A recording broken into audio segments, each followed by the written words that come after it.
Hello बच्चों, good morning.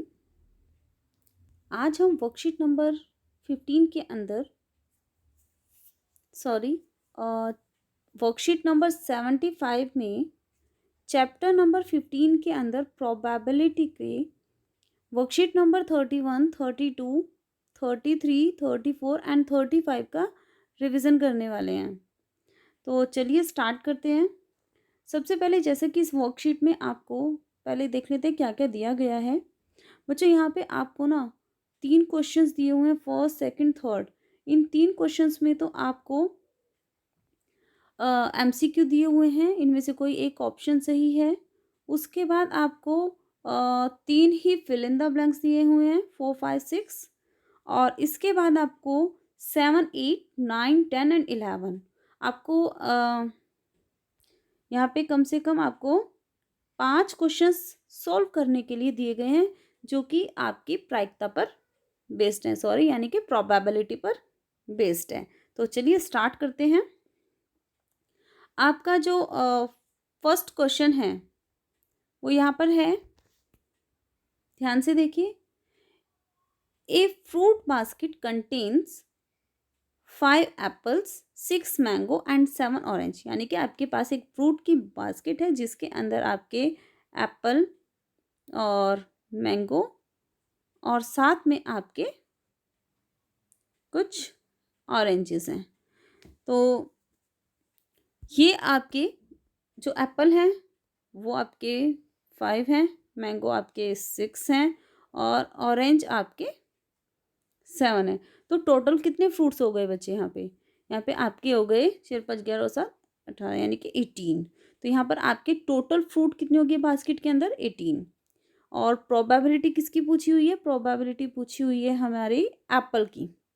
तो probability of choosing an apple from the basket. तो जो एप्पल है बच्चे वो कितने हैं? आपको ये पता है कि एप्पल 5 हैं।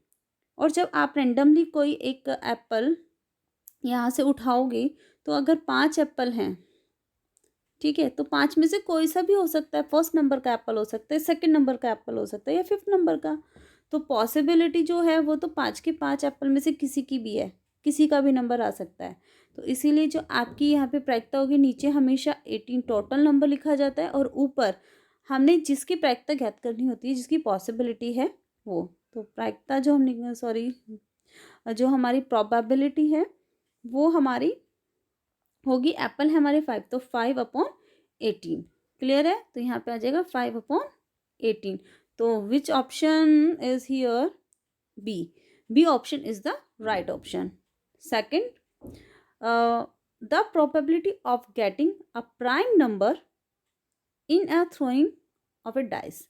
अब जब आपको पता है, जब हम लूडो वगैरह खेलते हैं तो हम उसमें डाइस का यूज़ करते हैं, और जो डाइस है वो इस तरीके की होती है, क्यूब फॉर्म में होती है, और जिस पर आपके 1 से लेकर 6 तक के नंबर लिखे होते हैं, है ना? 1, 2, 3, ठीक है, 4, 5 और 6, इस तरीके से 6 नंबर तक लिखे होते हैं। तो आपको जो हमें प्रोबेबिलिटी फाइंड करनी है वो हमें प्राइम नंबर की करनी है। और आपको पता है आपके जो नंबर हैं वो क्या है? 1, 2, 3, 4 एंड 5 एंड 6। तो यहाँ पर आपके 6 नंबर हैं। आप इसमें से प्राइम नंबर कौन कौन सा है? 1, 2, 3। यहाँ पर आपके 3 नंबर ऐसे हैं जो प्राइम है। तो प्राइम नंबर है और हमें अगर इनकी पॉसिबिलिटी निकालते हैं, नीचे तो हमारा 6 आएगा। टोटल नंबर हमारे कितने हैं? टोटल आउटकम्स कितने? 6 हैं। और पूछिए प्राइम नंबर। जो हमने फाइंड किया वो प्राइम नंबर का पूछे, तो प्राइम नंबर तो इन तीनों में से कोई सा भी हो सकता है। उठाने पर 2 भी आ सकता है, 3 भी आ सकता है और 5 भी आ सकता है।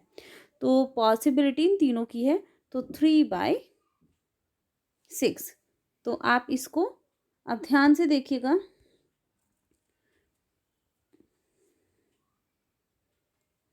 यहाँ पर आपका 3/6 है कहीं? नहीं है। तो हम इसको सिंपलेस्ट फॉर्म में चेंज कर लेते हैं। 3 × 1 सॉरी 3 × 1 = 3, 3 × 2 = 6, 1/2। तो अब देखिए 1/2 है यहाँ पर, 1/2 ये रहा। ठीक है। सेकंड क्वेश्चन का सी ऑप्शन राइट है, फर्स्ट का बी पार्ट सही है। अब इसके बाद बच्चे, which of the following result is possible on throwing a dice. ठीक है, कौन सा रिजल्ट पॉसिबल है। सबसे पहले तो बच्चों मैं आपको इसे सॉल्व करने से पहले आपको एक इसका रूल बता देती हूँ। जो हमारी प्रायिकता होती है वो हमेशा, क्या लिख देती है, वो हमेशा 0 से या तो बड़ी होती है या इक्वल होती है। जो हमारी प्रोबेबिलिटी होती है या 1 के इक्वल होती है या 1 से छोटी होती है। ये हमेशा बच्चों याद रखना। इसी पर बेस्ड आपके क्वेश्चंस हैं और बहुत ही इम्पोर्टेंट है ये वाली जो आपकी यहाँ पे जो प्रॉपर्टी है वो बहुत ही इम्पोर्टेंट है। तो आगे देखिए, तो यहाँ पे बोला गया है तो कौन सी पॉसिबिलिटी, अब देखिए सबसे पहले 0 की इक्वल हो सकती है या 0 से बड़ी। तो फर्स्ट ऑप्शन ही आपका 0 है, इसका मतलब ये चांसेस हो सकता है। चलिए नेक्स्ट देखते हैं। दो दो तो हम कभी भी जो हमारी यहाँ पे which of the following result is possible, तो क्या यहाँ पे 2 की पॉसिबिलिटी है। आप इस वाली प्रॉपर्टी को देखिए, जो आपकी प्रोबेबिलिटी है वो कभी भी 1 से बड़ी नहीं हो सकती, तो ये तो रॉन्ग हो गया। 4/3 ये भी आपकी 1 से बड़ी है भाई, देखो चेक कर सकते हैं 1 और यहाँ पे आपका 4/3 दोनों में कौन बड़ा है। अगर दोनों का एलसीएम लोगे 3 × 3 तो यानी कि ऊपर 3/3 4/3, तो 3/3 में से 4/3 तो बड़ा है, तो ये भी कैंसिल।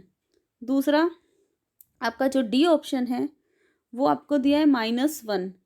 क्या प्रोबेबिलिटी -1 हो सकती है भाई? कभी नहीं हो सकती। क्यों?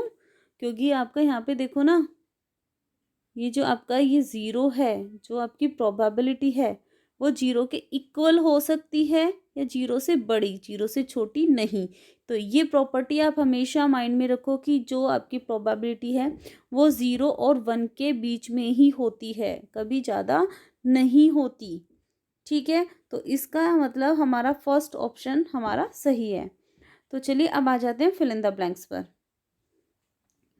फर्स्ट है जो आपका फोर्थ क्वेश्चन है, the probability of happening of an event can never be more than. अभी मैंने आपको बताया था कि जो प्रोबेबिलिटी है वो can't be more than 1। First 1 आ गया। The probability of an impossible event, impossible event जो हो ही नहीं सकता, जब हो नहीं सकता तो प्रोबेबिलिटी क्या होगी? 0। ठीक है, हमेशा इम्पॉसिबल इवेंट की जो प्रोबेबिलिटी है वो कितनी होती है? 0। क्लियर। चलिए पहले का तो 1, दूसरे का 0, तीसरे का देखते हैं। The sum of the probability of happening of an event and not happening of an event is always 1। याद रखना, जो प्रोबेबिलिटी है, ठीक है, उसमें एक happening of event and non happening of event, इस तरीके से। ठीक है, उनकी जो प्रोबेबिलिटी दोनों का जो सम होगा, होना और ना होना, दोनों का सम हमेशा 1 के इक्वल होता है। एक ये भी आपकी याद रखना, ये फॉर्मूला भी है। जैसे होना ना होना, जैसे सपोज करो आपके 2 प्लेयर हैं, ठीक है, ध्यान दो, मान लो 2 प्लेयर हैं और दोनों प्लेयर ये 2 रन से जीता है, तो ये क्या होगा? ये 2 रन से हारा होगा ना। मान लो 3 मैच हुए, 3 मैच में से टोटल मैच हुए 3 मैच, उसमें से ये बंदा, जो ए नाम रख देते हैं इसका, इसका ए नाम और इसका बी नाम। ए बंदा 3 में से 2 मैच जीत गया, तो हारा कितना? 1 ना। तो अगर हम बोले टोटल 3 मैच हुए थे, इसकी हारने की प्रायिकता कितनी है? हारने की प्रायिकता 1 है। जीतने की प्रायिकता कितनी है? 2/3। दोनों को ऐड करो, ये आपका हारना और एक जीतना, तो एक होना घटना और एक ना होना, तो इन दोनों को ऐड करेंगे तो आपका 3/3 कट करोगे तो आपका आ जाएगा 1। क्लियर हो गया। तो इसी तरीके से आपका होना ना होना, तो प्रोबेबिलिटी हमेशा 1 आती है। चलिए तो यहाँ पे भी इसका आंसर क्या आ जाएगा? 1। क्वेश्चन नंबर 7 देखिए, अब यहाँ पे स्टार्ट हो गए आपके सॉल्व करने वाले क्वेश्चंस। तो आपका इन द फॉलोइंग मैथमेटिक्स, जो आपको मैथमेटिक्स एक स्पेलिंग दी है आपको, है ना, मैथमेटिक्स की, उसमें what is the probability of choosing a vowel. अब वोवल, सबसे पहले मैं आपको 2 चीज़ें बताना चाहती हूँ। बहुत बच्चे हैं मैं देखती हूँ कि क्लास के अंदर कि जिन मैथमेटिक्स की स्पेलिंग को याद नहीं कर पाते हैं, उनको याद होती भी नहीं है, तो आज हर एक बच्चा इस स्पेलिंग को याद कर सकता है और मैं बहुत ही अच्छी ट्रिक बताने वाली हूँ। उससे पहले बच्चे आप सभी लोग सब्सक्राइब करें चैनल को इस तरीके से, जहाँ चैनल पे फोटो वहाँ पे एंटरटेनमेंट विद एजुकेशन लिखा है और उसके सामने सब्सक्राइब लिखा हुआ है, तो सब्सक्राइब करें और साथ में बेल आइकन को भी दबाएं, जिससे कि आपको मेरे सारी वीडियो अपलोडेड वीडियो के नोटिफिकेशन मिल सकें। और अगर आपको अच्छे से समझ आ रहा है, क्लियर हो रहा है, तो आप वीडियो को लाइक ज़रूर कीजिए और साथ में आप अपने फ्रेंड्स को शेयर भी कीजिए। थैंक यू बच्चों। चलिए अब हम आगे चलते हैं। सबसे पहले मैं आपको बता रही थी मैथमेटिक्स की स्पेलिंग कैसे याद करनी है, बहुत इजी है। चलिए स्टार्ट करते हैं। देखो मेरे साथ साथ आप बोलना, थोड़ा सा क्लीन जगह लिख लेते हैं। देखिए बोलिए, MA बीच में दी, आगे देखो TIC और फिर लगा दिया S। तो देखिए कितना इजी है। फिर से एक बार, MA बीच में दी, आगे देखो TIC और फिर S, है ना। बड़ी मज़ेदार तरीका स्पेलिंग को याद करने का। ऐसी बहुत सारी छोटी छोटी चीज़ें हैं जो हम बहुत आसानी से मुश्किल मुश्किल चीज़ों को सीख जाते हैं। तो चलिए अब हम स्टार्ट करते हैं आगे। तो अब इसमें हमें वोवल, अब वोवल क्या है बच्चों, आपको पता है आपके 5 वोवल होते हैं, AEIOU। इंग्लिश में आपके 5 वोवल्स होते हैं, ठीक है, और हिंदी में हम जिसको बोलते हैं स्वर। अब हमें 5 वोवल हैं। अब 5 में से देखो यहाँ पर कितने वोवल्स आए हुए हैं। एक तो ए, एक ये रहा ई, एक ए फिर से, फिर आई। तो आपके यहाँ पे 4 वोवल्स हैं। तो अब मैथमेटिक्स की जो स्पेलिंग है उसमें हमारे जो वोवल्स हैं वो तो रिपीटेड है, लेकिन एक तरीके से इसको काउंट तो 4 में ही होगा।